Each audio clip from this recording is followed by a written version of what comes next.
Kedatangan saya hari ini di Makassar dengan Pak Ketua Pak Jimli, dengan Pak Saf, Pak Ketum DMI. Pertama untuk melihat kesiapan untuk kembali kita di Jakarta ini secara resmi, karena ada juga tidak resmi, melaksanakan salat Jumat insya Allah lusa. Ini setelah saya sebagai Ketua DMI berkonsultasi dengan Pak Presiden dan Pak Gubernur DKI bahwa apabila DKI besok tidak lagi memperpanjang PSBB, maka berarti ada perbaikan yang signifikan di DKI dan juga daerah-daerah lainnya. Karena itulah maka tempat-tempat umum itu dapat dibuka dengan syarat melaksanakan protokol kesehatan yang ketat.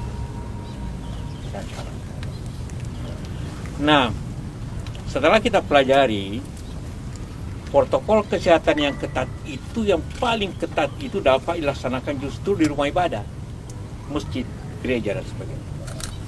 Kalau protokol kesehatan itu kan 3: jaga jarak minimum 1 meter, pakai masker, dan cuci tangan. Semua itu dilaksanakan di masjid. Kita jaga jarak 1 meter, pakai masker. Jadi kalau ada jamaah tidak pakai masker suruh dulu pakai masker baru boleh masuk. Kemudian cuci tangan. Di setiap pintu ada disinfektan atau sabun, atau di tempat wudhu mesti ada sabun. Nah, karena itulah maka yang paling aman dalam situasi ini justru di rumah ibadah. Berbeda dengan di pasar atau di mall, mungkin Anda tidak bisa jaga jarak dengan betul, ya, tidak bisa cuci tangan setiap saat. Dan kedua, di masjid itu tidak paling lama itu setengah jam orang salat Jumat, apalagi kita minta perpendek. Nah, itulah kenapa Bapak Presiden dan Gubernur dengan DMI sepakat untuk mulai Jumat ini masjid buka.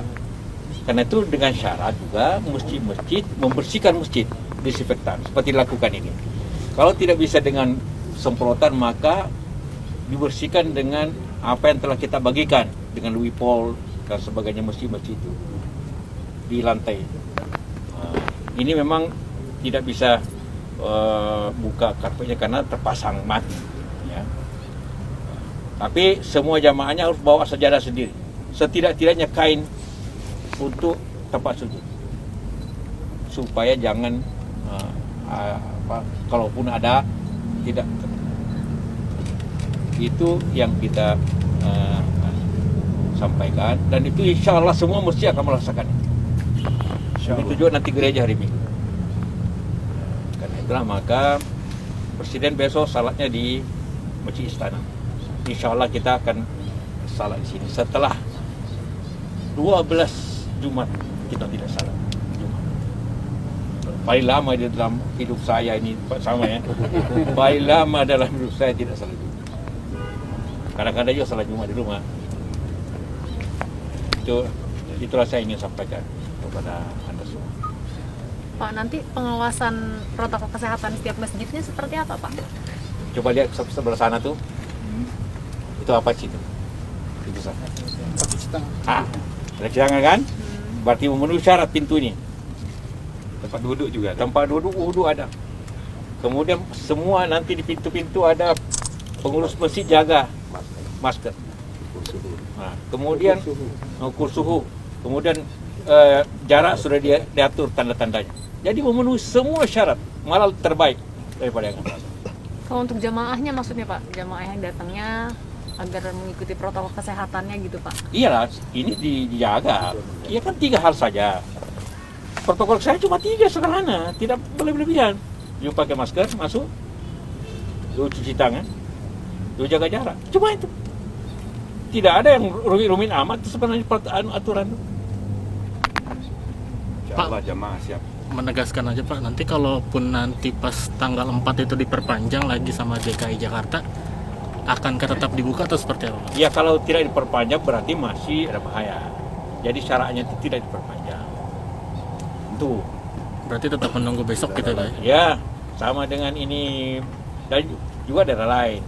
Nah, tapi daerah yang sudah aman dari 120 wilayah itu silakan. Tentu kita harapkan juga pengurus masjid melaporkan hal ini ke lurah masing-masing. Karena ada Menteri Agama minta itu ya. Pak Lurah sudah mengajukan, ini sudah mengajukan ke lurah masing-masing.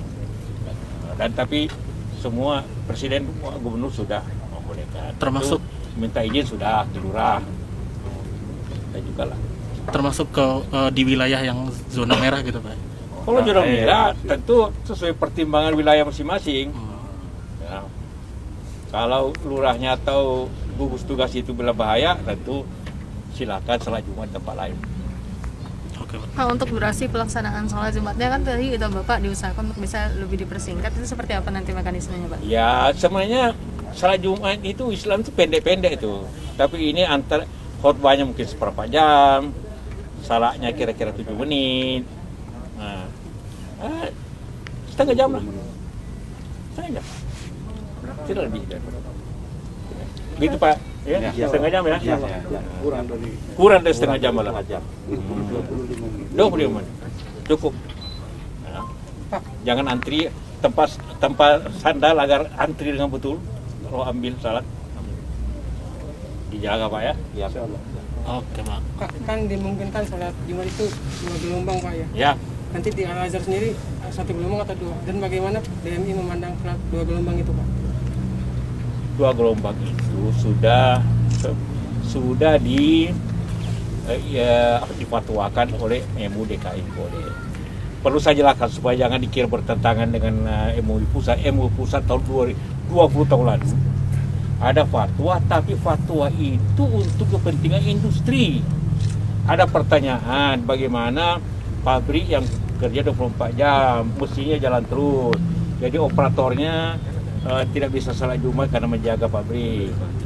Nah, dikatakan tidak boleh saya dohor saja. Itu pabrik, tapi ini karena keadaan darurat di mana karena kita jaga jarak sehingga kapasitas masjid itu daya tampungnya hanya 40% dari biasa. Jadi 60% juga harus difasilitasi. Nanti berdosa kita pengurus masjid kalau tidak memfasilitasi orang mau salat Jumat yang tidak bisa. Berdosa kita Pak ya. Iya. Nah, jadi kita harus memilih itu 2 kali dan di luar negeri boleh. Tidak ada pertentangannya dengan Majelis Ulama karena berbeda masalah. Ya. Bukan industri, kalau industri memang satu kali aja karena bukan soal kapasitas. Jadi bukan masalah masjid, masalahnya orang itu. Ini kita bukan masalahnya orang, bukan masalah jamaah, tapi masalahnya tidak cukup ruang di masjid. Itu bedanya. Ya. Pak, tegas lagi berarti tidak hanya protokol kesehatan tapi juga syarat untuk ke lurah juga ya Pak ya untuk bisa masjid dibuka ya Pak ya. Ya bisa diberitahu kalau lurah bahwa dibuka. Tapi prinsipnya ini kan daerah gubernurnya sudah buka. Pertama, kenapa masjid harus dulu buka sebelumnya lain? Suatu negara harus ada rohnya. Roh keagamaan kita mesti berdoa.